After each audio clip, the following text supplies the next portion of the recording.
Welcome to the Friends and Rivals podcast. So that way Monday Night Football wouldn't get left they out don't in the have- cold. So they don't have the Jets Jaguars on Monday Night Football. All they have to do is not schedule the Jets. I think they're going to be fine. I mean, what else you got to do?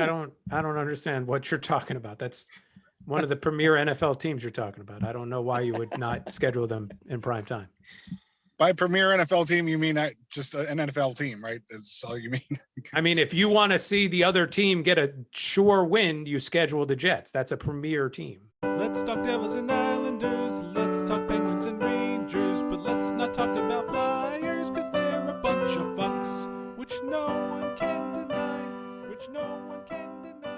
Episode 17, Friends and Rivals podcast. I am one of your hosts, Tom Harkness. With me, as always, are Steven Wojtowicz. Phil Foucher on location at the Greenbrook Middle School. Nick Larita in his bedroom. Yes, Nick, your bed looks very inviting as opposed to where Billy is. So Billy, you really fucked everything up this week, didn't you? Yes, I did. Everything. Well, I don't have control over my son's hockey practice schedules, and he had two schedules today. I had two practices today. A roller hockey and an ice later. So I'm out on the road. What can I tell you? All right, so we're recording this a little earlier tonight, and then we'll record another segment later on, but it'll still blend, and everybody. Well, in fact, I probably didn't even need to explain that, did I? Well, we are going to sound an hour and a half older later, so maybe people would notice. But Steve and I were talking. This is like going to a 7:00 game in Inman in the summer, where it's all light out and it's all weird. That you never get a 7:00 game. We either get a 9:00 game or 11 p.m. game, and our routine is just off completely. And this time it's Billy's the culprit. It's always me. I mean, yeah, it's always my scheduling quirk. Yeah, so we want to pardon Bill's audio for this week. I'm sure our listeners are very concerned about your audio. But yeah, it's coming through terrible.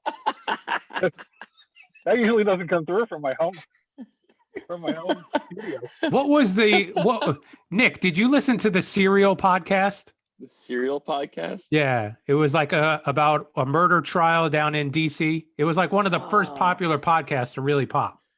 I haven't listened to that one. No, I think I've heard of it. I know Tom didn't. Oh, well, it sounds like they were fucking talking about Fruit Loops and Fruity Pebbles. I would have listened to that. They would do interviews with the guy that was convicted of the murder, and he would call, from jail, and his audio sounds exactly like Billy sounds. Burps and all. Nice. Well, Billy, are you at a school right now? I am. His roller hockey rink is at a school. Are you allowed by schools? If nobody tells on me, I am. Oh, okay. Well, you just gave away your location. Everybody tomorrow is going to know where you were. So we're going to start off with a very, very popular topic from the Friends and Rivals podcast, and that is fuck the Flyers. Fuck the Flyers. Fuck the Flyers. Flyers pretty much got deep dicked last week by the Rangers and the Islanders. Reminiscent of kind of what Boston went through when they came through the island and went through the Garden to go home. But this time, a 9-0 shellacking at the hands of the Rangers. And there's nothing else to say. It was just one of the happiest nights of this hockey season that I have watched yet. Single-handedly got your Mika one of the top stars of the week in the NHL, huh? Well, yeah. But it seems like they fixed him. It seems like the Flyers fixed Mika. So I have to thank them for that. I don't think it's entirely that, but a 6-point period will certainly point you in the proper direction with a natural hat trick. I was just very upset that Keith Kincaid wasn't in goal for that, but it was a game in which Georgiev kind of needed a mental win there, and I think he got it. And he was pretty good in his next outing too. So a lot of good came out of that 9-0 Rangers shellacking. Everybody seemed to have scored a goal except Brett Howden, who got an empty netter over the weekend, but we'll get into that later on. But Zibanejad with a 6-point second period. Hey, it ties an NHL record with Brian Trottier for most points in one period in NHL history. So kudos to good job to Mika Zibanejad. Very cool. What is that? One of the 6 offensive stats that Gretzky didn't hold the record in? Yeah. Probably. It's odd that he didn't, right? Yeah. Most points in a period. You'd think he would have had 9. I don't know why 9, but just some astronomical, ridiculous number. Because he's 99, probably. You thought Gretzky 9. Right, probably the 9 was in my brain. You're 100%. I think it was George Sound. I don't know how the hell to say his name, but some Swedish guy that had the record for actual points in the game at 10. I thought Zibanejad was going to close in on that for a small part of that second period. It almost really sounds like you got a penis in your mouth when you're talking. I got to tell you that. Well, Just you would partial. know what that sound is like. Yeah, it's the way you talk. You're exactly right. Come up for air, will you please? It wasn't all terrible for the Flyers last week, though. They did go to the island, and they split against the Islanders, didn't they? So I also had 2 wins against them, but they did get an overtime loss as well. So they made up with 3 points out of 6 total. Not so in that sense, yes, they split the points that they could have gotten. However, they did get drubbed 6-1 in the second game of the series, and that was a very one-sided battle. I don't think it was. I didn't get to watch the Ranger game. That when it was 9-0, but it was probably not very different. Isles controlled the game the whole time, pretty much. It was just not a very good game for Philly. Outside of just 1 goal, they had really not a lot of offense, and to be honest, they didn't look good. It did not look good. Isles were just pouncing on them every which way, but they were scoring. And I think that's the big difference in those 2 games, was that the chances were not, they were there, but they were also, capitalizing on those chances. The game before, between the 2 drubbings, Isles dropped the game to Philly. They were down 3-0 going into the third period in a game that you would figure a day later, after losing 9-0, you'd think the Isles would jump all over them. But they didn't have a good step until the third period. They came out and tied the game up, only to lose it in a few minutes left in the game. So I didn't even get a point out of that one, but they got the 4 points out of the next 2 games after that. The 6-1 game, who started in goal for the Flyers? Do you remember? I believe that was Hart again. Let me double check. Because Elliott started the 9-0 game, and he didn't make it very far. Yeah, I think so, because I don't remember them pulling him, and I thought it was strange they didn't pull him during the game. But I think it was Hart. But man, they really have been plagued by their goaltending this year, the Flyers. And look, nobody has love for the Flyers, and this is just great to see. But I thought Hart was going to be a lot better goaltender than what he's showing this year. Maybe it's just this year, and with a lot of players, you can say that about, right? I would say that the Flyers' problems, you can look back all of March, they've given up a lot of goals. And it's been if we start in March, beginning of March, 5 goals, 4 and 8. 4 and 8 on the month too. Yeah.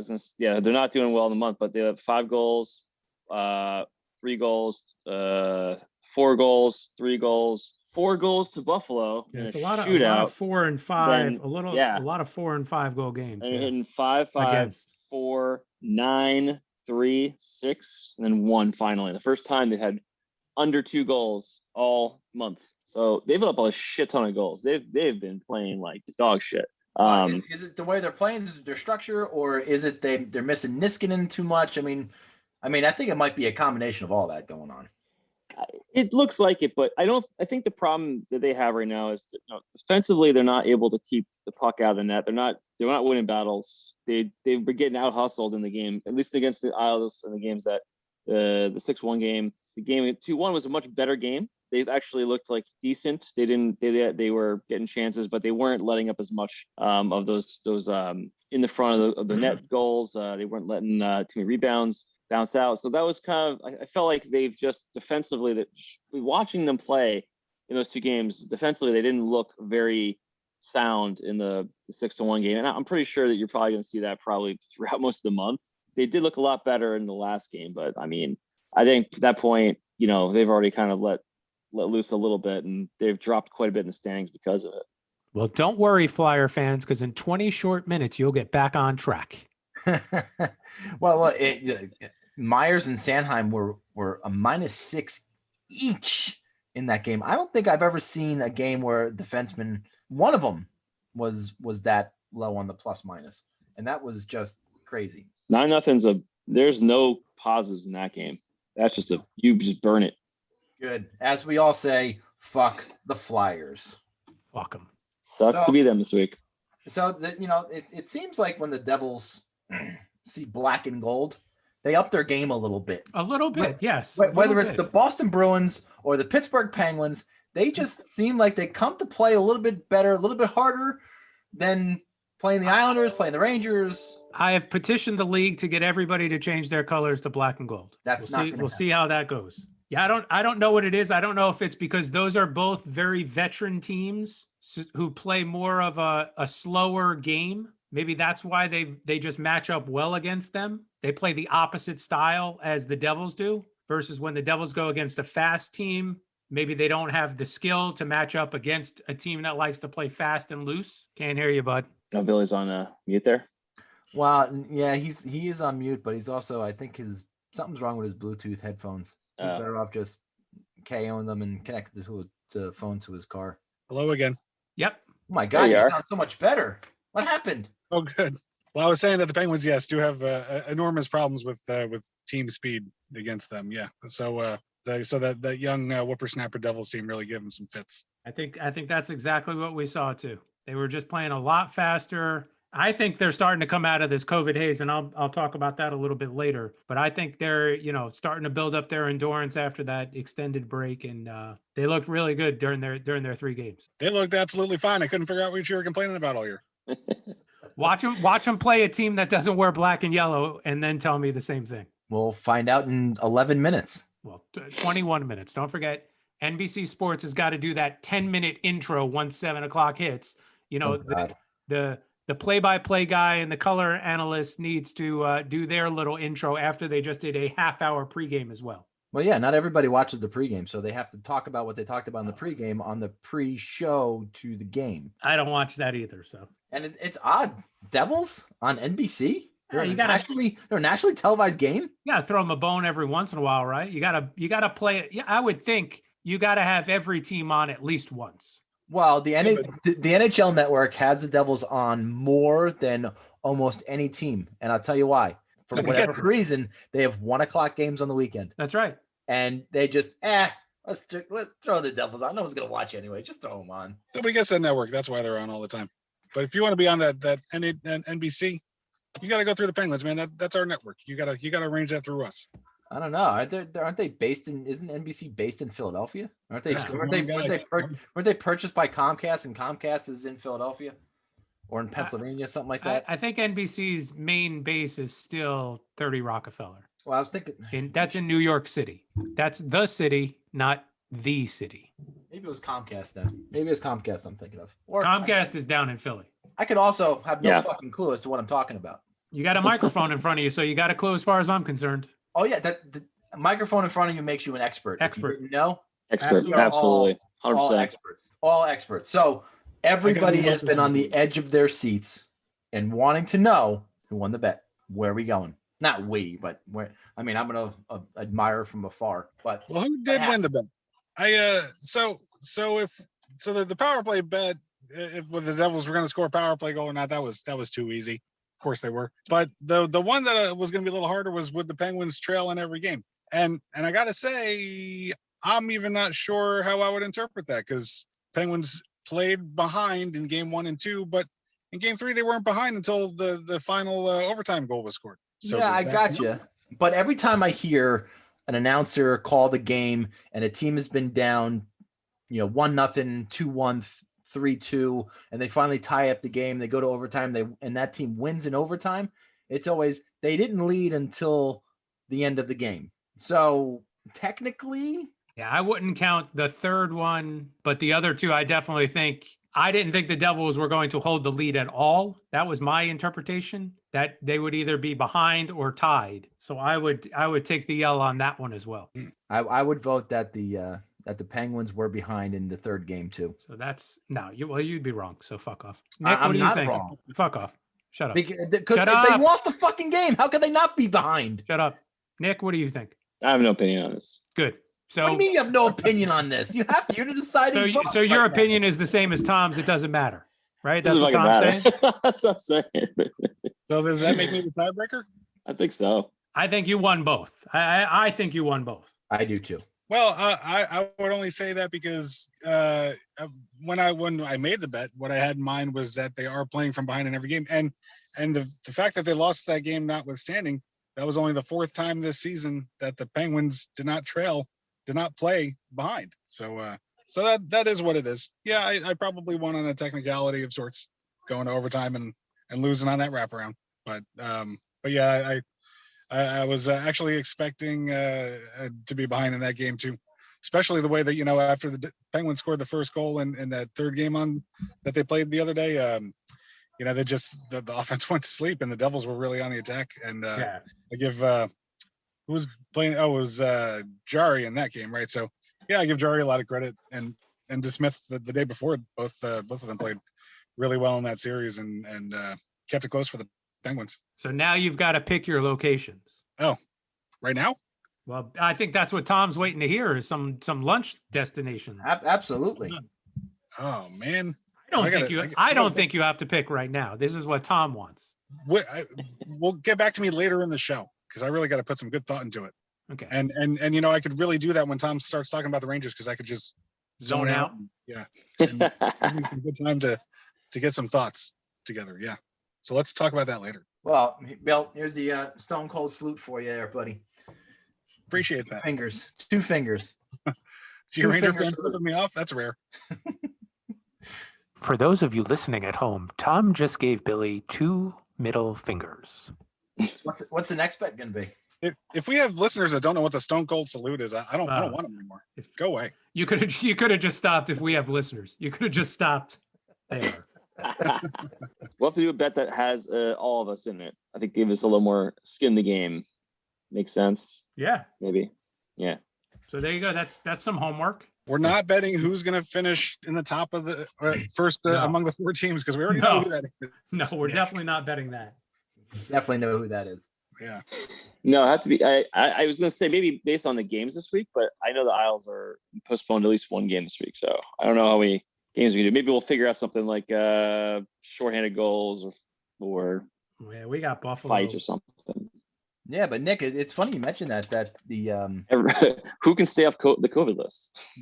Well, we're losing right now. That the Montreal Calgary, or was it Montreal Edmonton? I forgot who they were playing, but they Montreal Edmonton, because for my fantasy team, I picked up an Edmonton defenseman just in time for that game to get canceled. Of course. Good job, buddy. Of course. But they're saying they're going to have a hard time trying to make that game up with the compact schedule in the second half. So they might have to push the playoffs a little bit, depending upon if they can go tonight or tomorrow, I think is their next scheduled game. I thought there was a window after the season that they had a couple of days, 4 games that couldn't get rescheduled. Yeah, but I think they're either taken. Maybe they're already used.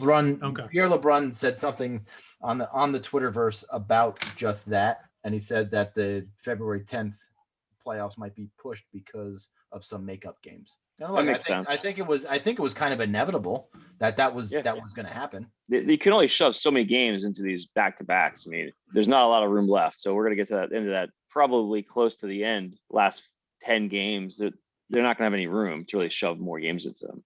So yeah, we'll see. Right. It also appears that I have a question. Oh yeah.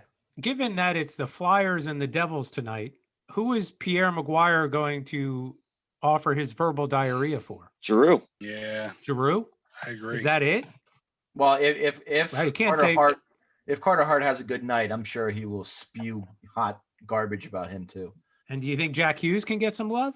I think so. He's American. Maybe. He's a number 1 overall pick. I hope so. High chances Giroux though. Oh yeah, Giroux's a gonna definite. go ape shit on him, but Hughes is good. It's possible. Nico's still out, right? He's not back for a while, so he can't. Correct. Yes, he's day to day, week to week, month to month. Aren't we all? Shut up. You guys see the NBA deal they're looking to make for the TV deal? You see the NFL's? No. NFL is $10 million a year, right? NBA is looking to make billion. NBA is looking than that. NBA is looking to do exactly. $8 billion a year. And so split amongst Probably Turner, ESPN. TNT, and there's got to be something else, right? there was some of the I think they were floating like, Hulu and Netflix to maybe try and come in and take portion or the whole thing. The idea was like if they were able to get like Netflix to take the whole thing, they could potentially get rid of all blackouts, was what I was reading. I don't know if that's something that they could make work. I think there's other technical challenges to Netflix or any streaming service is going to be like basically behind by about let's say 45 seconds to a minute, from live. So it's always going to be a little different when you're looking at the ticker compared to the thing. Gonna mess people up when they're following along on Twitter, though. Slightly, right? So there's all these little interesting things that could come out of it. But what I felt was interesting was that from the NHL standpoint, we're talking, looking at maybe hitting how much money, like maybe $1 billion if we get lucky a year. No, it's not going to be. It's not going to be. No, it's going to be more like 650, maybe 7 when the other partners announced. Compared to 1/10 the NBA. Yeah, that's not good. I was going to say I feel like they should have made the deal after those guys came in, set the market, because now I feel like they're getting a crappy deal no matter what you look at it. I don't know. I think this is the deal that they were getting regardless of what the NBA or the NFL was going to get, in my opinion. I think they did. Yeah. Compared to their last contract, this is a huge step in the right direction. Huge. It is, but it's also a longer deal, right? Wasn't it 7 years? Am I making that up? I believe it was 7 years. I thought it was 7. So that's officially released the terms of that contract with ESPN? With ESPN, yeah, but not with the next party that's supposed to join in with that. So they don't even know who that is yet. And the NFL deal includes Thursday night is Amazon exclusive. Is that right? So it's not going to be, I don't think it's going to be simulcast on like NFL Network or locally on Channel 9 and 11 in New York like it was. I think it's Amazon or nothing. Wow. And Monday nights is going to be like that flex schedule. So if they got a real crappy game at the end of the season, they'll be able to flex one of the Sunday games to Monday night to make it a better matchup. They could do that even with tickets and stuff like that. That would be a little more challenging to do because they were doing it Sunday to Sunday. No, but that's the same day. You're going to the game, whether it's 4:00 or 8:25, you're going to the game. That's it. Yeah, they're talking about, I think that was in there too. So that way Monday Night Football wouldn't get left out in the cold. So they don't have the Jets Jaguars on Monday Night Football? All they have to do is not schedule the Jets. I think they're going to be fine. I mean, what else you got to do? I don't understand what you're talking about. That's one of the premier NFL teams you're talking about. I don't know why you would not schedule them in prime time. By premier NFL team, you mean just an NFL team, right? That's all you mean? I mean, if you want to see the other team get a sure win, you schedule the Jets. That's a premier team. Good point.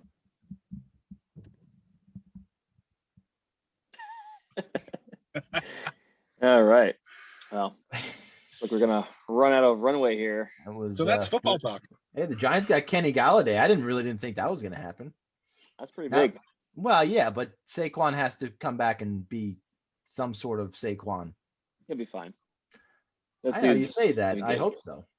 Yeah, ridiculously low cap number too, right? For Galladay? Yeah, it was like $4 million or something. After all the technicalities worked out, it was like a $4 million cap hit. Yeah, but he's got $40 million guaranteed coming his way. That's shit ton. He's a number 1 receiver though. So that gives them the weapon that they've been missing. They haven't had a number 1. But with Matthew Stafford, he is. I'm not completely sold that Daniel Jones is going to be the gunslinger that he needs in order to keep those numbers up. Danny Dimes is pretty good. I think he'll be fine. It's getting that guy that they have to put somebody on, and you can't just stack the box against against Saquon. And then they picked up the tight end too. I don't know if that was a good play. Yeah, but I mean, we'll see. Well, look, I'm no Kirk Cousins fan. I think he's the biggest waste of money in the history of NFL quarterbacks, and that's saying a lot. Let me take that back. His cap hit for next season is 4.65. His cap hit for the season after that, 21 million. So I would lean towards this is probably a 1-year deal. Well, yeah, it's the not. Well, restructure immediately. well, See how not it if goes. you're not if you're what's his name from Kansas City. Oh, Tyreek. Hey, my contract is signed. I'm getting paid this money. I'm not restructuring for anything. What a team player. He's too valuable to that team. That's he's in a good spot. He's smart. For whatever reason, I always get him every year in fantasy, and I'm always happy for it. He's good. That Tyreek Hill, is that who that is? Yeah. Oh, Jesus Christ, Bill. Sorry. Don't you got to beep the horn? What are you beeping No, the this is horn more for? gas.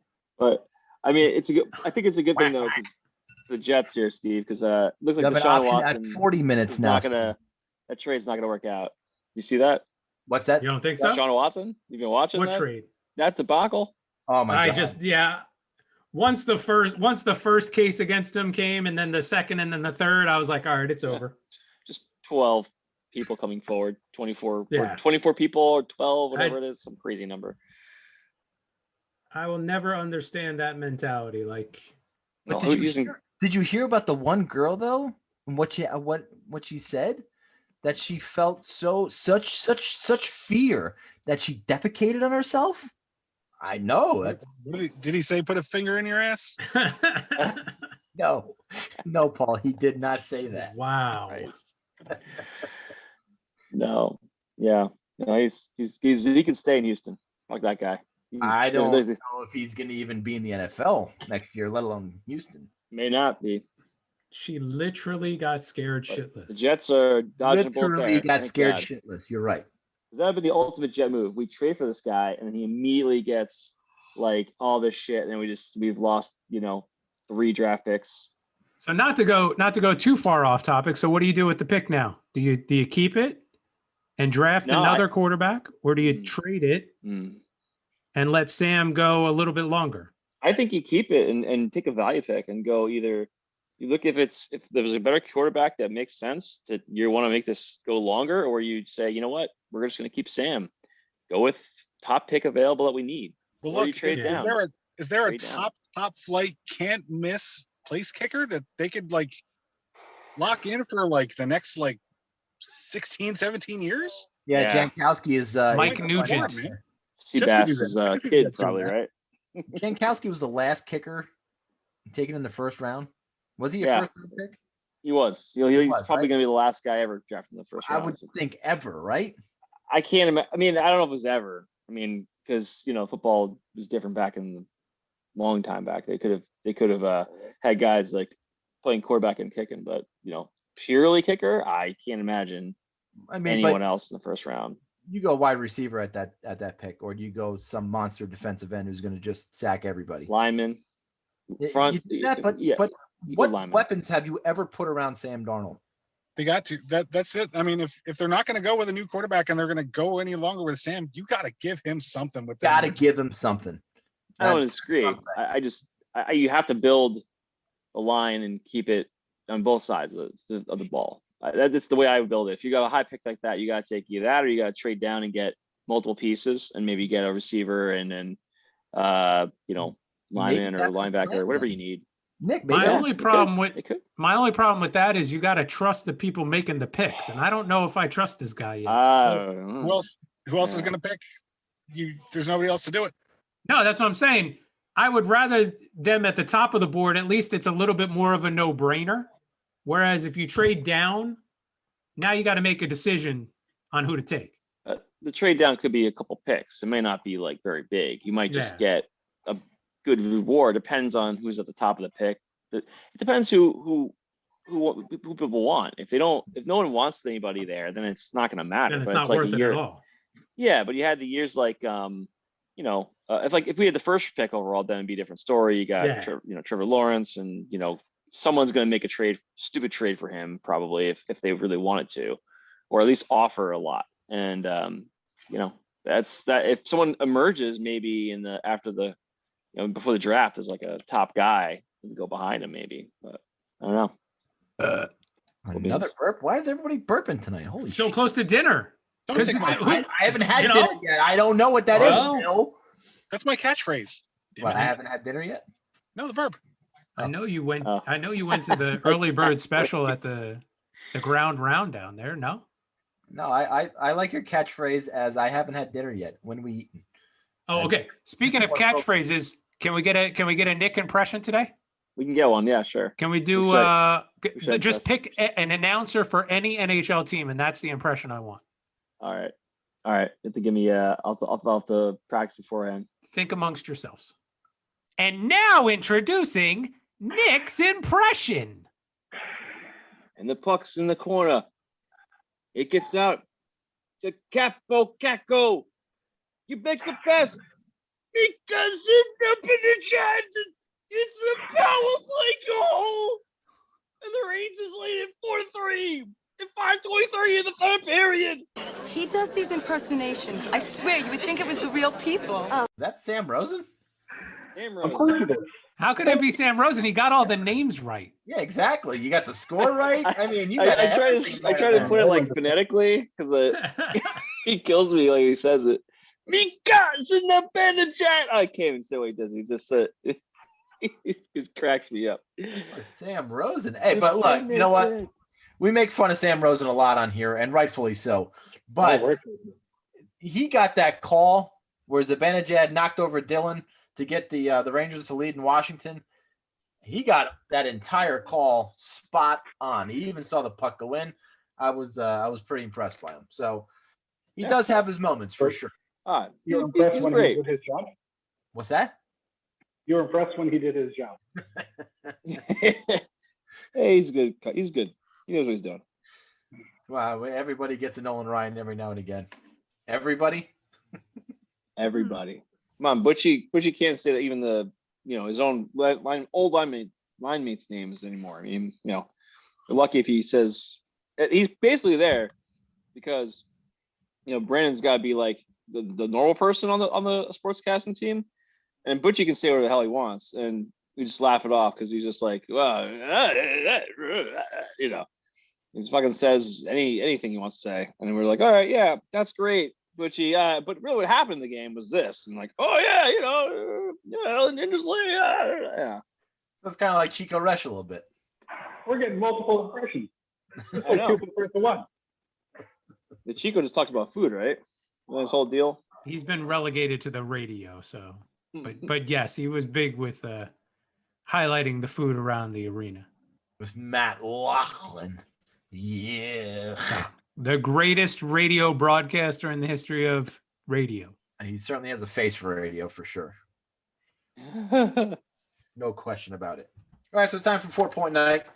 I guess I'll start off. That way, Nick, you're still eating ice cream. Billy, you're about to rob a good train. Have my lunch bet. Yeah, and then Steve. Right now. Go ahead. You keep thinking. So apparently the COVID bug has hit the Rangers. Not necessarily a good thing, but your entire coaching staff has been relegated to not coaching your team for 2 weeks. I think that's bad, right? Although, Chuck Knobloch has really stepped in and has done a pretty decent job, and all the guys from Hartford. No, Sam. I don't think that's his name, Sam. What? It's Chuck Knobloch, right? I don't think it's Chuck. I thought he was the baseball player. Are you sure? That's how we're gonna. I'll have to look it up. His name might be Chris Knobloch or something like that, but he'll always be Chuck to me. But it's not just the coaches. Di Giuseppe's been on the list for going on 2 weeks now, and Howden just got added to the list. Not really how you want that player to be scratched for a game, but things happen. In his absence, Gautier's in there, and Gautier's been a player that's been really going to net pretty good, and really trying to win over the coaching staff because I don't know, when Kravtsov comes in, and Kravtsov actually practiced with the extras today. He passed all of his quarantining, he passed all of his tests that he had to pass, and he practiced with the extras today as they were quote unquote off today, and they'll have a full practice tomorrow, which he will be a part of. And it's going to be very, very interesting to see because Blackwell got knocked down to the fourth line or third line in the last game, and Kakko took his spot on the top line with Strome and Panarin. So maybe we're going to get a line of Hedel, Kravtsov, and Lafreniere. Would love to see it. In fact, I would love to see any of those line combinations together and see what these kids can actually do. You guys, are you sick of me talking about Artemi Panarin yet? Are you guys sick of it? Because No. I'm still gonna fucking talk about him because I'm sick of people calling him bread. Can I be sick of that? No, that's apparently it's a nickname that he came over from Chicago with. So stuck with him through Columbus, and it's all the way in here. But I mean, potentially in top 3, number 1 or maybe number 1, number 2 free agent signings ever. I mean, he can suck for the rest of his contract, and he'd probably still fall within the top 5 of best free agent contracts in New York. Probably because they've never had it. But yeah, I mean, come on, Valerie Kamensky, come on, Bill, you got to give me some credit here, man. But Jesus, but think about it. Who's the last free agent to come in? It was Gaborik. It had to be Marian Gaborik, the last free agent contract to come in and actually perform very well. And before that, I don't think I can name one. You have to go far. You got maybe Gretzky. Maybe Gretzky. I'd say Gretzky. You didn't take him to the playoffs, but that really wasn't it. It's Gretzky though, no matter what. I mean, Yeah, exactly. He's still going to draw. Same as Nick said. But in the 6th game, he's been back. It's 3 goals, 7 assists, 10 points, 3 multi-point games, and 4 wins in that time with him back in the lineup. He just makes such a difference in that lineup. And Chris Kreider leads the Mass Mutual East Division in goals. Yeah, I don't think I would have said that at the beginning of the year. I didn't peg him to do that. But look, David Pasternak's played 10 less games than he did, and he's got 14. So I don't expect Kreider to hold the lead all that much more. But hey, at this point in the season, if this was a full season, would he finally crack the 30 goal mark? Probably. And he's been a tremendous leader this entire season. I know that they're probably waiting for one of the kids to step up and to get the captaincy, but he has really shown that he can be a leader on this team, and he's proven it all year, not only on the ice, but in the locker room, in interviews with the press, everything. He's been front and center and really taken a lead on this team, and it's certainly shown. And he's been getting rewarded for being in the dirty areas. Especially as of late, scored 2 more power play goals yesterday just by being in front of the net. So is that your opinion? Should they wait and give it to one of the kids, or should they give it to him and let the kids just develop without having that extra responsibility? Look, if you give him the captaincy, it's going to be really hard to take that captaincy away from him and give it to somebody else. I really, really think they wanted Lafreniere to have a better start to this season and give. But how many more years has he got? Kreider's got 5 more years after this. So why not let him have the captaincy for 5 years? If you give it to one of the kids, they're still only going to be 24 or 25 years old at that point. I don't disagree. I honestly, I don't.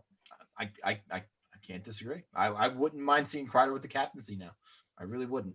Beginning of the year, I thought it might have been Zibanejad who had maybe the inside edge, but Kreider's proven this year that he's the leader of this team for sure. There's no question about it. Kreider to me is like Adam Graves. Like, I hated watching Adam Graves on the Rangers because I liked him so much. Yeah. And that's Kreider. I hate that I like him as much as I do as a player because he's on the Rangers. Been a Penguin killer too. Yeah. He's always performed really well against the Penguins, and so I think it's been a long time coming for the rest of the league to from that team. Yeah, he's always done well against his former coaches too. When Torts had him in the doghouse in his early years, anytime he plays Torts, whether he's in Vancouver or Columbus, he'd always play very, very well. But the MO of Kreider was always, he'd be missing some games, he'd be MIA for a certain amount of stretch, and then he would, go back to, oh man, this guy is just dominating the game. But he hasn't. Maybe he had a slow start in the beginning of the season, along with everybody else, but he's really come on lately, and he's really been a formidable force, especially in front of the net on that power play, man. He really is. He's really been dominant, especially against Buffalo, even against, in Philadelphia where he had the hat trick earlier on. But, See if he does normally play very, very well. Oh yeah, Devils always. Yeah, he does. He always plays well against the Devils. We don't have too many devil killers, and it's very interesting to finally have one. Hopefully, we get more. Hopefully, No, I'm good. One's fine. No, more would be good. Nope, one's good. Well, you guys got a lot of Ranger killers on your team, Miles Wood, and shit, all the rest of those fuckers. I mean, I don't think Pat Sajak was ever a Ranger killer. He's just been there for so friggin' long. He's been there so long, yeah. Yeah, but it seems Miles Wood, every time he plays against the Rangers, he just, I don't know what it is. It's like the rest of the team seeing black and gold, right? Yes. He played well against the Penguins too. I mean, is he a decent player, or is he like just like he's just a consistent, never go, just always there, never really does anything wrong. He's always in the right position defensively. He's always there to take the draw in the defensive zone. Penalty kill. He's great on the penalty kill. So maybe that's just why he stands out so much. So just to talk about the Devils a little bit more, this past week, 3-1 overall, including taking 4 of 6 points from Pittsburgh. Ooh. Sorry. Like I said, they're playing a lot better. They're doing the little things right. The speed is up, much better defensive zone coverage. Penalty kill has been more aggressive. I think like I said, I think the COVID haze is lifted. Up 4-1 tonight in the third against Philly. We might be seeing the team get on a little bit of a roll. And it seems like what they've been doing is just feeding the hot hand. Early in the season, it was Wood and Smith and Hughes. And then Zajac got hot for a little while. Right now, it's Sharangovich, Kukokkinen, and even Jesper Bratt, even though it was only his second goal. That game-winning goal was only his second goal of the season, but he's got a 5-game point streak going. So they just need to keep riding the hot players. I've been watching this game tonight, and I haven't seen Hughes stand out that much. I haven't seen his name called. I haven't seen him making outstanding plays, and they're still up 4-1. So it's great to see. I did see a very interesting stat over the weekend. 54% of the player points this season for the Devils have been scored by players 23 or younger. So it's 107 of the 198 points recorded were by these kids that have just come up and not shied from the spotlight. As the second youngest team in the NHL, that's what you need. You need your younger players to come in and make an impact. Having said that, the coaching staff has got to figure out a way to get them to win when they're on home ice. For some reason, this team cannot win at home. They're 4-11-2 at home. They're 7-3-2 away. It makes no sense whatsoever. The goal scoring is goals against is practically the same, but the goals scored per game is down like a goal and a half almost. There's got to be a reason for that. You shouldn't be the team making the last change and then not scoring as much. You should be winning more faceoffs and getting more attack zone time to play better. There's got to be some reason for that, and there's got to be some way to fix that. Maybe tell them to bring their pillows with them when they go on the road. I don't know what it is. And just to wrap it up, like we said, if the team is wearing black and yellow, the Devils seem to play well against them. 2-1 versus Pittsburgh, 3-0-1 versus Boston. Everybody's beating up on Buffalo, but even still, the Devils are only 3-2-1 against Buffalo. So they've left. I think they've left at least 2 or 3 points on the board against them. 50-50 versus the Rangers, and a losing record against Washington, New York, and Philly. So again, I think as this next week goes on, watching them play more, I'm really excited with the direction they're starting to move again back to the way that we're playing pre-COVID. Speaking of their pathetic attempt in Pittsburgh, just kidding. Let's throw it to Pittsburgh. That's a great trip. Pittsburgh? I thought you were at a hockey rink. I'm on location at that. I don't know why I'm turning around and showing my phone where I'm located.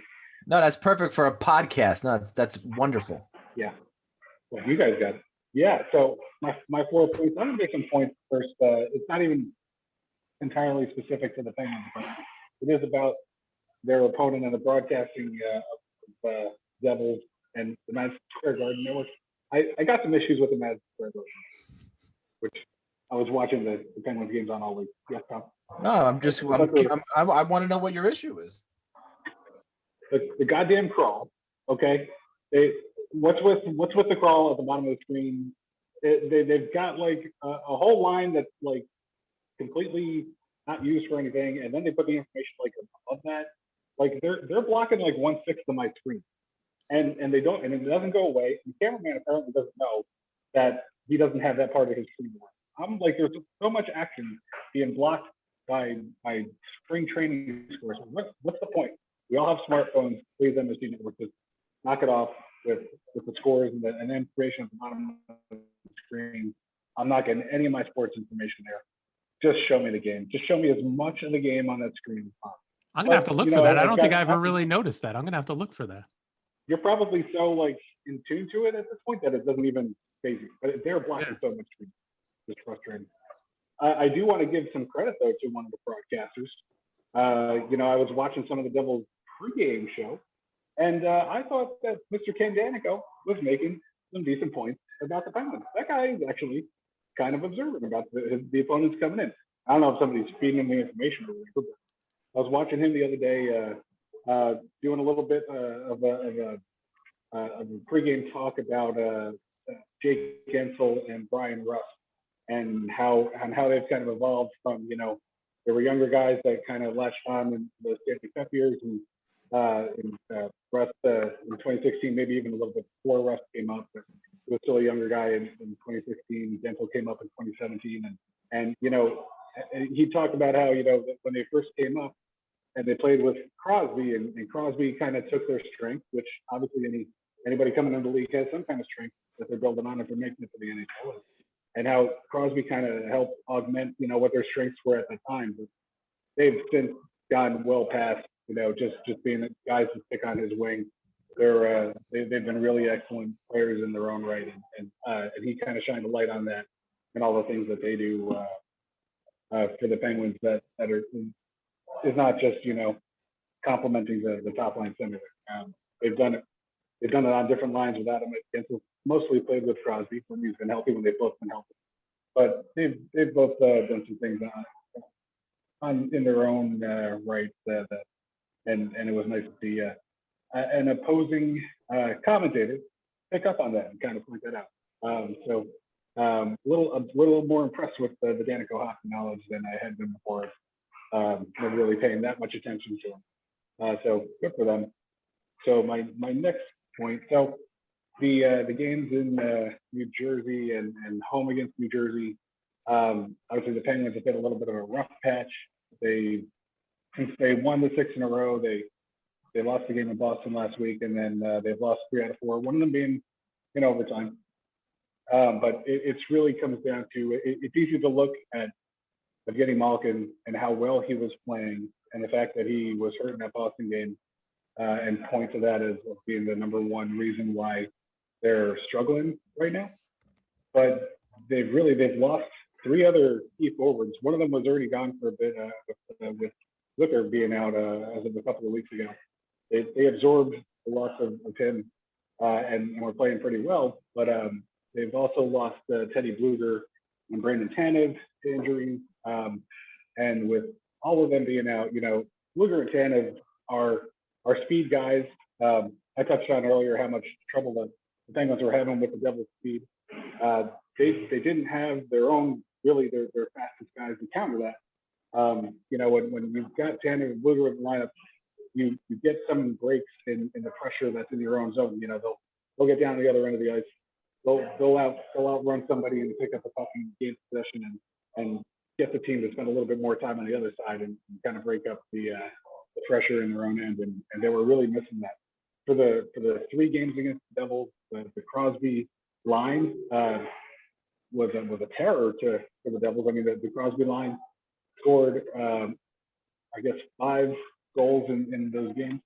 Only 1 goal in those 3 games came from the line, other than that Crosby line, and that was in the game that they won. In the game that they won 3-1 or 3-2, whatever that was, Zach Aston Reese managed to score goals. So I mean, the Penguins right now, without those key guys, without Malkin and Bluger and Tanev, they're going to really struggle to pick up that secondary scoring. Not that Malkin's really a secondary scoring, but they just don't have another line outside of that top line right now that they would really expect to contribute on any given night. Sometimes if your top line is clicking, sometimes that's enough. Sometimes it's just not going to be. It doesn't matter if you're playing the first place team, the last place team, or somebody in between. You're going to struggle if you've only got one line that can. So that's where the Penguins are right now. Hopefully they'll get healthy soon. Obviously, I've been saying for a while, that when somebody gets hurt on the Penguins, there's a black hole of information. You don't know when anybody's coming back. They said Bluger is longer term. They say right now Malkin is week to week. Not sure about Tanev yet. It's going to be tough. Their depth is really tested. There's been years in the past where the Penguins the Penguins have always had a lot of injuries. They've had seasons where they've been able to absorb it and kind of keep on going. But if they're missing these guys for too much longer, it's going to be a struggle. The good thing that the Flyers are chasing their own tail a little bit right now. That gives them Penguins just a slight amount of breathing space in the playoff race. They're technically in third. The Bruins have some games in hand that are going to pass them, I'm sure. And so it's really the Flyers that are trying to hold off at this point down in fifth. And who knows if the surging Rangers will keep that going. Unless the Penguins could get some of those guys back healthy, it's going to be hard to stay around that spot. Dirty Rangers. Surgeon, did I say what? Oh, I thought you said dirty. No, they're not dirty. I was like, holy shit. The audio's a little rough here. Well, I do agree that they are surging a little bit, and they're hitting their high for sure. Well, I hope they're not hitting their high yet. But we do have breaking news. Breaking news. Can we do that? Yeah, I think we can because they signed the TV contract for sure. The Rangers activate Igor Shesterkin off of the injury list. Back from the dead, yay! They sewed his leg back on. Now he can go back out and go and play. Back to you. The relief. So, well, that was all I had. I mean, the Penguins are just trying to chase down the top part of the division, where the Islanders are. Yeah, and Nick, the Islanders, they were supposed to have a game with the Bruins tonight that got postponed. Yes, sir. Why did it get postponed? They couldn't COVID. find the light switch. Why do you think it got postponed? Yeah. I think they have what? They have Boston's got 5 guys on the COVID list today. At this point, I believe, and they canceled the first game. Did I miss this all today? It wasn't today that they canceled it. They canceled it was a couple days ago.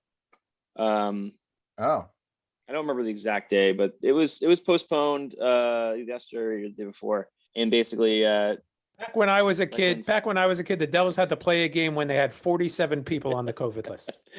So they have a game. They have 2 games this week. So I guess the thought was that they, quarantine the guys that were on the list, see how it goes for a couple days, and if no one else pops up, next game should be okay to go. Because this is how it's going anyway. With the COVID and NHL. So hopefully, we don't have any other, anybody else pop up in the next couple of days, and the Isles and Boston can play their first game this week. I think the next game is scheduled for Thursday. So it's not postponed yet. We'll see how that goes. So if no one else pops up on the list by Thursday, I assume it's going to happen. Yeah. So anyway, with that said, obviously that game is canceled today. We still have the other games for Pittsburgh Saturday and Monday scheduled as well. So those are not in jeopardy at this point. The Isles have 1 player on the COVID list. Noah Dobson's been on for 10 days now. I'm guessing he actually had COVID. Initially, he got pulled during warmups about 2 weeks ago now, almost. And the speculation was maybe a false positive or something. But it turns out he looks like he had it. And so he was skating around the team and, everything was normal. So it's one of those things with with the NHL, how they've been handling COVID. It's kind of a weird protocol to be like, yeah, this guy's pulled, he was just breathing on with you guys and everything. And now he's all of a sudden, almost 2 weeks later, he's still on the COVID list. So safe to say he's got COVID. Surprisingly, nobody else in the Isles has, and that's been extremely fortunate. I don't know what that looks like for them in terms of who's had it prior to this, or what their exposure. Like, it's really hard. You don't know. Like the Devils, Steve was probably like, who the fuck knows at this point when half the team has it. So I mean, I'm hoping that nobody else gets it and everything is fine. But there's like in the back of my head, I keep thinking like, well, what's gonna happen when like 3 or 4 guys all of a sudden pop up and we play against Boston or whomever else? And let's see how it goes. Yeah, but you get 5 guys in your team. I mean, Steve, the Devils had 8 players on COVID list, right? And they still had to play a game. They still had a game, yeah. That was something ridiculous, right? Is it just because Pasternak and Krejci and DeBrusk are all on the COVID list that Boston was like, oh, no, we can't play? Yeah, I think they gave an official word about it, but we're wicked sick. We can't play a hockey game tonight. We can't play a hockey game. We're wicked sick up here. But look, Montreal's got 2 players on the COVID list. Rangers have 2 players on the COVID list. Why didn't they call the Rangers game? What's the magic number? Yeah, I mean, what's the magic number? Right, it was DiGiuseppe and Howden right now. I mean, and Montreal has 2 players on the COVID list, and they called the game in Edmonton the other night. Is it just because Canadian standards are much stricter than they are in the US? Could be the timing. If those guys tested positive, day of the game, they might have been curious. They might have been more cautious to cancel the game because of that. Yeah, Canadian mental clearance is much better, and they just have higher quality. Yeah. So now I didn't think this was such a topic, but basically Friday they got 5 players were announced on the protocol list, and they canceled 2 games. So they canceled the game that Boston was scheduled to have in Buffalo on Saturday, and then this game on Monday. So they canceled 2 games, gave them some time, it looks like, before the next Isles game, a Boston game. So I guess 5 days, 5-ish, 6 days. Yeah, about 5 days between games. So that would at least give them a little more time to see if anybody else pops up, I guess, is the fun thinking, around that. But we'll see how it goes. Anaheim's got 4 players currently on the list right now. And there's 2 teams, Florida and Ottawa, that say TBA, to be announced. Why? Well, that's the NHL's whole dumb list of injuries we can make up anything we want. No, but the COVID list comes out at 5:00 every single day. And it's you're either on it or you're not on it. They can't hold information. It could be TBA, apparently. TBD. Apparently. Who the fuck knows? I mean, I don't know. I don't see any difference between how they're handling any injuries and the COVID list of anything. Who did Anaheim play last, and what's their status? Maybe the Ducks played last night, and they played against Minnesota. They lost 2-1. And they play Minnesota again tomorrow. That is correct. And what's Minnesota's status on the list? Not a person. Okay. Yeah, then it doesn't make sense. Yeah. Oh, and last point on the COVID thing I was going to say was that, with Noah Dobson, they never even announced that he actually had COVID. He's on the list. Yeah, they won't say anything. It'll be so with the Devils, it was not until all those players came back and started doing interviews that their positive cases started to get announced. Yeah. So it wasn't until the players started talking. So you're going to have to wait till he's back and some reporters and he starts talking to reporters. Well, I think we can use a little bit of common sense too, right? He's been on the list for 10 days now. 10 days. He's got it. DiGiuseppe's been on the list for about 8 days now. He's got it. We know that. You're on the list. Listen to this guy. He moves to Florida. All of a sudden, he's a private investigator / doctor. Well, yeah. Okay, we get it. Right? Crosby was on the list for what, a day and a half, 2 days? He didn't have it. So you kind of got to use some common sense there, Steve. Get in your golf cart and why don't you take a drive over to the pickleball court? Ooh, that does sound like fun. Actually, bocce. I prefer the bocce court. Of course you do. So anyway, with Noah Dobson on the COVID list, that has finally opened up the floodgates for the Isles to play another defenseman outside the top 6, since we had basically played everybody the entire time. Same 6 guys all year. Eventually an injury would have to happen, and it turned out to be COVID related. So with that said, Sebastian Aho came on and played. And I talked about it a little bit last week. Played a few games, had an assist in his first game back, looked pretty solid. They made a change in the second game against the Flyers, and put in Thomas Hickey for Sebastian Aho. And so what's interesting about Hickey was that he hadn't played since 2019. He basically got injured, and Devon Taves stepped up and took his spot and basically didn't give it back. And he didn't play all last year. And he also, during last year, he dealt with his brother was going through cancer and died. And it was basically going through just like a super tough time personally to go through. And it was his first game in over, it's 2019, it's almost 2 years basically. And he got 2 assists in the game.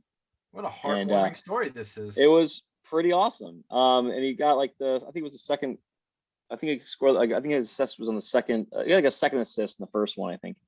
And they awarded it to him. It was one of those like puck was bouncing everywhere, and I was like, it's sort of kind of was an assist, but give him the point. Give him the point, But he played well, and he amazingly looked like he didn't miss too much, and that's like, I don't know how these guys do it, just practicing every day for 2 years almost, and then just step back on the ice like nothing changed, right?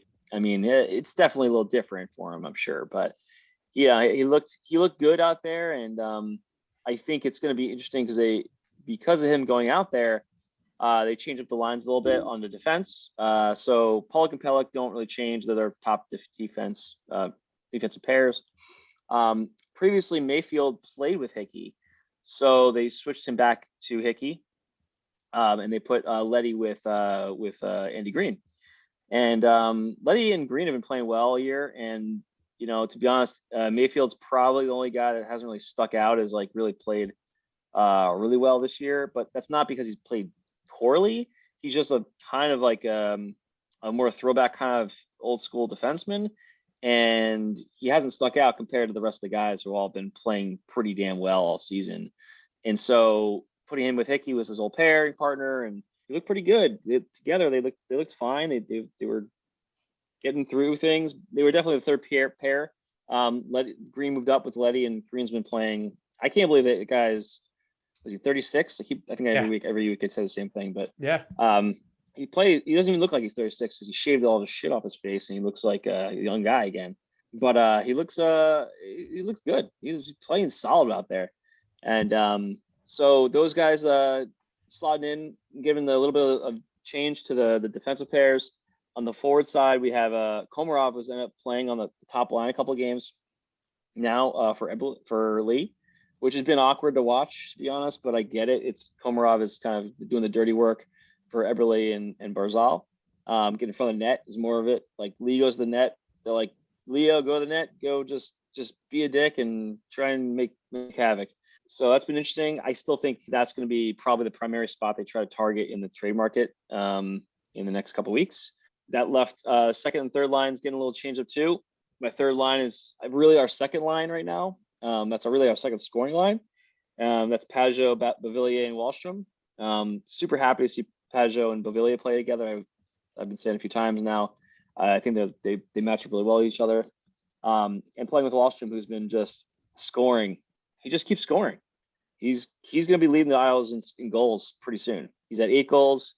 Lee was at 12 and was definitely leading the team, but he's obviously done for the season. So next guy in line, I think, is Eberle at 10, and Barzy, I think, is around 10 or 9 around that time. That's the same number. But Wahlstrom just has been scoring he just keeps finding the net, and he got a dirty goal last night. Wasn't really like a super pretty goal, but like, hey man, goal scores goals. You got to get in there. You can't just get the Ovechkin slot shot like he wants on the power play all the time.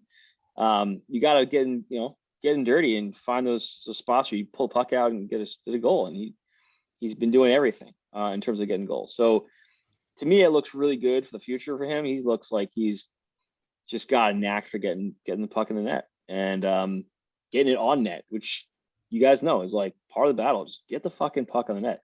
How many times we just can't stand watching our own teams play when they have open shots and they just completely miss the net. Yep. All the time. So seeing him hit the net a bunch, and obviously misses too, but just get it on the net is important, and in those spots. So that line's been playing more like the second line, even though I think really Nelson, Cole, and Bailey, which is real. Cole jumped up on the second line for Bavillier.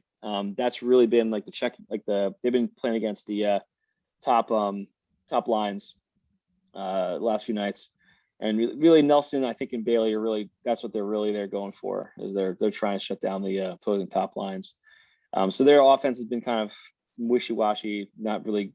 Nelson's been on he's either like really, really on, or he's just not really, he's just kind of invisible sometimes. And right now he's going through that phase where he's just not scoring goals, not really getting a lot of shots on net. He's looked a little, he's been a little slow with the puck sometimes. And I don't know, maybe he's just fighting something, or he's just injury, or just maybe just not going through most of those times where he's not playing really well. But he is on. He's one of those guys that we rely on. So I'm looking forward to seeing him get his shit back together and get some goals back on the ice here. Obviously, fourth line, no change. Same four dudes, same identity. Last thing I was going to talk about was our defense, our goalies. So really interesting. It's been a little over half the season. At this point, the last, I don't know how many games it is, but since February 27th, it's a 50-50 split between Varlamov and Sorokin. And Varley's been 4-2-1 in that period. He's been very solid. I put him in this, looking at his stats and just kind of where he's really placing. He's really in that second tier of goaltenders. I think Grubauer in Colorado. I think it's Grubauer. Yeah. Grubauer. Yeah, I keep saying it wrong. Him, Vasilevsky, and Flower are really, they are far and away the three best guys. And then it's there's a bunch of guys between them that don't have as nearly half the number of games played. Sorokin happens to be in that list, but I have basically Varley in the next tier down. So I have him really playing, still really solid. He's 4-2-1 in his last 7 games. That's not bad. However, it's not 7-0-0 in your last 7 games like Ilya Sorokin is. Wow. With a 1.35 goals against, 944 save percentage in those 7 straight wins. He's actually 8-0 in his last, and those numbers were from his last 8 games. But he's played his last 7 in that basically every other night they've flip-flopped, except for 2 games where they both did back-to-back. The last 2 games against the Flyers, Sorokin played both games. And last game, and they went to overtime, Isles were definitely getting outplayed in that game, and he was fantastic. The only problem I've seen with him is just rebound control, which he's let up some juicy ones that have been fortunate that an Islander's been there to knock it away. But that's definitely going to be something he's probably knows he has to work on. I'm sure that, that's a super obvious one when you kick one out and it goes out 45 degrees right out to the other side, and you're just lucky a defenseman's there to knock it away. But anyway, he's been awesome, and already we've got to that point where we're in that timeshare. I figured we probably get to a 50-50 split some point in the year. I don't know if it's going to stick, to be honest, because Varlamov's clearly the guy they want to. He's their starter. While Sorokin's playing fantastic, hard to say he'll keep that same level. And then you know how it goes with rookies. They have a bad game. They don't get the same, short leash that or they don't get the same long leash, I should say, as a veteran. So it'll be interesting to see how they continue to split time. I think they're going to be pretty close to 50-50 from here on out, though, barring any injuries. So that's been the Isles this week, and things to look at. So yeah, I know I gave you a lot of shit about Aaron Sorkin and playing well against the Devils and the Sabres and stuff like that. But he did play well against the Flyers. I did absolutely notice that, and I just wanted to eat a little bit crow. That's all. Hey, it's okay. If it's for any, if it's worth anything, I think the Rangers and Devils are about to go on a streak with both of them. Devils clearly look a lot better. They clearly have gotten over COVID, and they looked a lot stronger. Philly looks like shit. That's such a great thing, isn't it? Yeah, it's so beautiful watching this game. Yeah, they've been going downhill. Buffalo, we didn't even mention Buffalo. They're so fucking screwed. But last 14 games, 14 yeah, losses. but I made the joke that it was a trap game against the Rangers, and it really was, and it wasn't saying that the Rangers were on our high horse like Billy made it out to be. It was, you play Buffalo, you should expect to beat Buffalo. I don't give a shit who you are. If you're Ottawa, you should go in against Buffalo expecting to win that game. Everybody is. Everybody. You got it. And there's like I was looking at the breakdowns for the opponents. In the Metro, we have our who we're doing well against, who we're not doing well against. Like we're 4-0 against the Bruins, 6-0 against the Sabres, 5-1 against the Devils, 2-1 against the Rangers, and then the Flyers, 2-1-2, 2-2-2 against the Pens, and then 0-3 against the Washington Capitals. And if you look at your own teams and where they lie, I'm sure everybody better fucking be 6-0, 8-0 against the fucking Buffalo Sabres, because that's a lineup of killer teams. Like who's like realistically, everyone's pretty good. And it's we like to give shit to the Flyers. They're a good team, but they're going through some shit right now. And then you got Penguins they're like 7-2-1 their last 10. They've been hot. And so you have the Isles, you have the Penguins, you have the Capitals, all three teams red hot, all top of the division. You got the Rangers and Devils, starting to surge. Flyers starting to go down a little bit. It's definitely starting to even out a little bit more even. I think you're starting to see a little bit more of it, but I think that race for the fourth spot is going to be really interesting in the next few weeks. So we're 3 weeks. We're just inside 3 weeks to the deadline, to the trade deadline. Do you think by next Tuesday, by our next show, we'll have seen at least 2 or 3 trades? I would, if they're going between the U.S. and Canada, I think you have to. I think you have to. You don't have a choice but to. But within the States, I don't know necessarily. Do you think that at that point, obviously it'll be 2 weeks out. You think even that's a little close? Yeah, because what are the rules between trading in the United States? So do you have to have any quarantine? I think we saw on a commercial flight. They got to quarantine some. I think we saw online if the NHL says if it's within a 5-hour drive by car, no quarantine will be necessary. More than that, you'll have to quarantine according to probably that 2 weeks. I would think it's going to be 2 weeks or 10 days at least. Well, look, Kravtsov just came from fucking Russia, and he only had to quarantine for 7 days and pass some tests. Okay, so then it's probably maybe that's it. Maybe 7 days and 2 tests. Yeah, we'll have to check it for next week. But so if it's gonna start happening, maybe it happens a week before the actual deadline. We start to see that damn opening if there are going to be trades. I think it's going to be really light. You said we're 3 weeks. Would be 3 weeks prior. We're just inside. Yeah, 1 day inside of 3 weeks. I think that 2 week mark is the number. I just have a funny feeling. So maybe, but that's not to say we can see things happen before that. Yeah. How much? I just wasn't sure, given the whole quarantining, if we were going to see people not wait until the deadline this year to start making those push for the playoff moves. Look, he scored a goal and he played pretty well tonight, but how much did tonight's game help Palmieri's trade chances? Pretty good.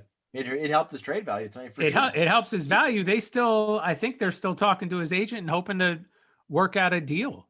Is that something you want, though? I wouldn't mind seeing him stick around this team at all. Gusev can go, and he's useless right now. Yeah, but he's so young. He's getting scratched. He's so young.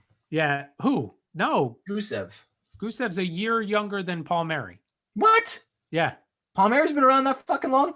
Gusev played all those years in the KHL. I thought he was just over in the KHL, but he was a younger player. No, he's 20. Gusev is 29. I think Palmieri's going to be 31 this year. So call it 2 years if you want, but it's really not. All right. I thought Palmieri was older than that. I thought Palmieri was closer to 35 than he was 31. No. All right, that changed my opinion then, for sure. And Nick, you said something actually really intelligent. Not that it's a surprise. Shocking. Not that it's a surprise. But you're talking about players just taking shots and hitting the net. I mean, that's all it takes. I was watching the Rangers versus Buffalo, and it was a fundamental one-timer that Panarin took on the power play, but the goalie had to make a save on it, and the goalie had to make the save, and because he put it on net, he's not winding up like Zibanejad has been doing all season and trying to put it through the goaltender and just blowing by the net and hitting the glass like Kovalev used to. And you put the puck on net, on goal, you're going to score more often. Yeah, we saw a couple of goals in the 6-1 game against the Flyers where basically hit a guy, popped out to a guy sitting on the not great, short angle shot, but wide open net. And these guys don't miss from those angles when they have wide open net. No, and the thing is, even sometimes you don't have to pick the corners. You just put the puck on net. But those chances only come up because there's somebody in front of the net. The puck is thrown at the front of the net, hits either the goalie, hits a guy, and it bounces out in a way they weren't expecting. And the goalie can't see that happening. But that all happens by getting it on net. If you've missed net completely, unless it's like a play where you're trying to throw do a deflection and you're trying to keep it wide for the guy to knock it back towards the goalie, which those are not usually the case. We're talking like guys are like taking slap shots and they're missing like 10 feet west, to the left or right. That's the stuff that drives you nuts when you see. My least favorite is when the guy comes flying up and rips one across the net and completely misses, and it goes all the way back down the ice. And now the penalty killer is on a breakaway. Yeah, exactly. Yeah, I've seen many of those. We've seen it so many times. So just seeing that happen, and Isles were doing really well at that. And having Lee in front of the net always is a big deal for us because he's just 6'2", 6'4". He's a big dude, and he's hard to move, and he's just such a good athlete to be able to not try to knock around. He's just knocking pucks down and getting in good, these little goals here and there. And missing that sucks, but if that's the stuff you have to do to win those games, to beat these goalies. Like, how are you beating Vasilevsky? That guy's when we get to the playoffs and start watching more Tampa and those teams, that team is how do you beat that guy? You don't. He's too big and too good. Side to side, man. Get him moving side to side. That's all you can do. You got their defenseman clearing out the middle. If he's got no one in front of him, you're not scoring on the guy. No, you're just not. You take too much of the net. Just to get back to your original point, though, and I don't know if it was Salvador or Danico who said it early in the season, Ty Smith, they were just raving about Ty Smith's knack for getting the puck through traffic to the goalie. And I think that's what you're starting to see with Dobson as well. His ability to maybe just move a foot, a stride to one side to clear up that lane to get the puck through to the goalie. Yeah, Adam Fox does that very well, too. Yeah, exactly. We all have somebody that can do that well, except for Pittsburgh. Oh, okay. Come on. And Billy's not in agreement. God, the guy doesn't say anything for fucking 20 minutes. He says one word and it brings the entire podcast to a goddamn screeching halt. That's my goal. That's my aim. But really. Yeah. Letang. And that's how he said it, too. We got Letang. My voice is higher than No, but one thing is for sure, we can't have you do a podcast while you're at a hockey practice ever again. You are very distracted. I try to give you guys options. I know, and your glasses are fogging up because of your mask. Yeah, if anybody invents a way for that to not happen, we're gonna make a lot of. Yeah, it's called a COVID vaccination. Well, I you have to wear them. Is that a mask or is it more of a pashmina? Somebody called it a gator. I don't know what that is. Oh my God. Gator. Oh, it's A neck gator. What the fuck is a pashmina? It's a gator. Scarf. It's like a What fancy do you mean? word No, for it. It's a fancy word for a scarf. It is a fancy scarf. It's very, very pretty, buddy. We're very proud of you. I'm making a duck face under my mask. Of course you are. He's the lost Kardashian. The really lost the one. And when I mean lost, I mean him. the one that they brought to the fire station and just left him there. Oh. That explains my big booty. Explains what? His epic booty. Oh. It's very hard to understand you. Normally. There's no one. I could take it down. Put it back on. It's better before. Please.